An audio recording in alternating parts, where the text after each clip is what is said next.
complexes qu'on peut noter ici et qui sont des complexes successifs. Alors, ici, on a l'expression suivante.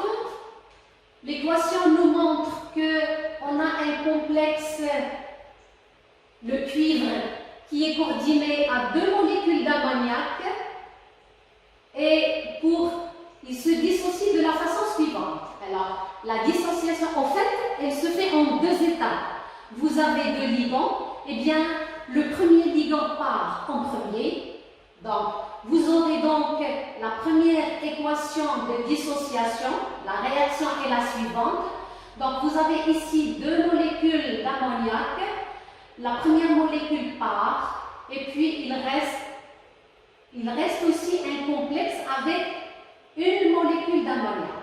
Ensuite, bien sûr, cette équation elle est régie par une constante Kd, qu'on a appelée ici Kd2, parce qu'on verra tout à l'heure qu'on aura Kd1. Eh bien, on l'écrit de la façon suivante. Comme on avait vu jusqu'à présent, on a toujours le produit des concentrations des produits ici sur la concentration du réactif. Et sa valeur, elle est de 10 moins 4,7. Après, vous aurez la deuxième dissociation. Ça veut dire que mon ammoniac qui est resté ici coordonné au cuivre, il va partir lui et on le retrouve en solution sous la forme NH3. Et bien sûr, on retrouve notre ion central qui est Cu+.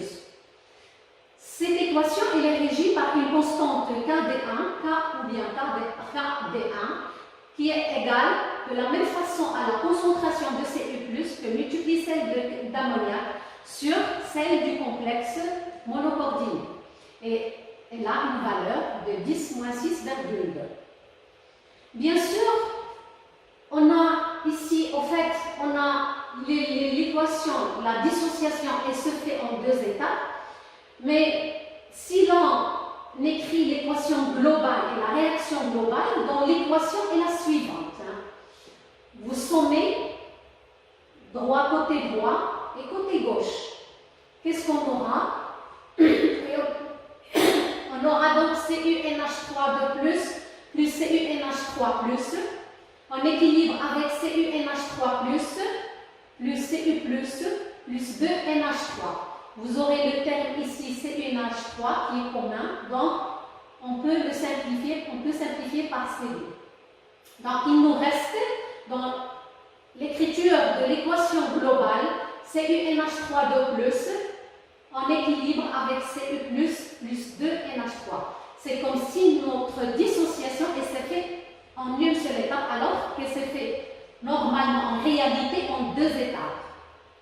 Et cette équation, elle a une constante de dissociation de l'expression suivante, Cu plus NH3 au carré, notre coefficient stéchiométrique ici, il devient une puissance, c'est NH3 au carré, sur la concentration du complexe. Si vous regardez bien, et vous remarquez que, en fait, cette expression Cu plus que multiplié NH3, ce n'est que K1D que multiplie K2D. Vous aurez donc le Cu+, on le retrouve ici. Le NH3 que multiplie NH3, ça nous fait NH3 au carré. Et puis, il nous reste le CuNH3+, qui va être simplifié avec le CuNH3+, qui est au dénominateur. Et ce qui nous reste, c'est seulement CuNH3+. Donc, c'est comme si on a Kd est égal à Kd1 que multiplie K2. Et si l'on montre le logarithmique, eh bien vous aurez donc le produit, ça va devenir une sommation. Vous aurez PKD1 plus PKD2. Vous avez avec les valeurs qu'on a ici, donc PKD2 c'est 4,7 et puis vous avez 6,2, ça vous fait une constante PKD de 10,9. Un exemple de complexe successif, c'est l'exemple qu'on avait vu tout à l'heure, mais on va le présenter dans l'exemple de prédominance. Eh bien, vous avez 2 complexes ici, dans le notre zone de prédominance, comme on a ici PKD2, PKD1, donc on place nos PKD, d'accord? Et puis, le diagramme d'évolution de PNH3 et des expressions qu'on avait vues tout à l'heure, eh bien, vous placez de la même façon.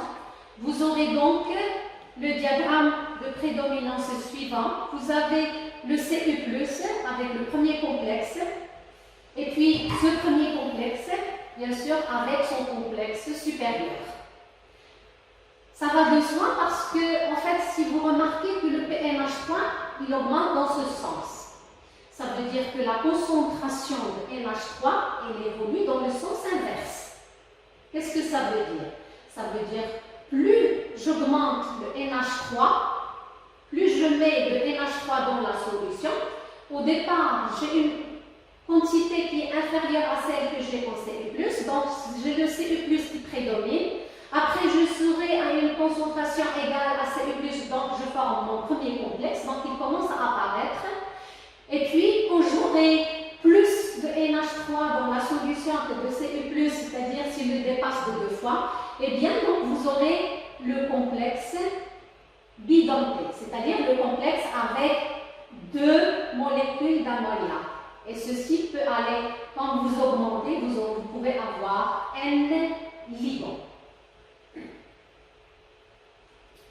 Alors, maintenant, on va voir dans quel cas, comment peut-on prévoir une réaction susceptible d'avoir lieu si vous avez plusieurs complexes en solution qui peuvent se former en solution. Comment prévoir celle qui va l'emporter? Eh bien, la compétition, on l'aura en fait, la compétition, elle peut être de 2 façons. Alors, on a notre ion central qui est sous la forme M. Vous aurez, bien sûr, là je simplifie, je mets 2 ligands, mais vous pouvez avoir plusieurs ligands. Alors, si on a dans la solution un ion métallique, et on a un L1, le ligand 1, et le ligand 2. Celui-là, si on suppose qu'il se coordonne avec L1, ça va nous donner le complexe ML1, et pour le deuxième cas, ça va nous donner le complexe ML2. Mais lesquelles de ces 2 réactions est susceptible de se passer en solution? Eh bien, vous avez, c'est le premier cas de compétition, là. Le deuxième cas de compétition, c'est lorsque vous avez un seul ligand avec 2 ions métalliques. Eh bien, là aussi, vous pouvez avoir 2 réactions, mais soit le ligand avec M1, soit le ligand avec M2. Alors, là aussi, on se pose la question, laquelle des 2 pourrait se passer en solution?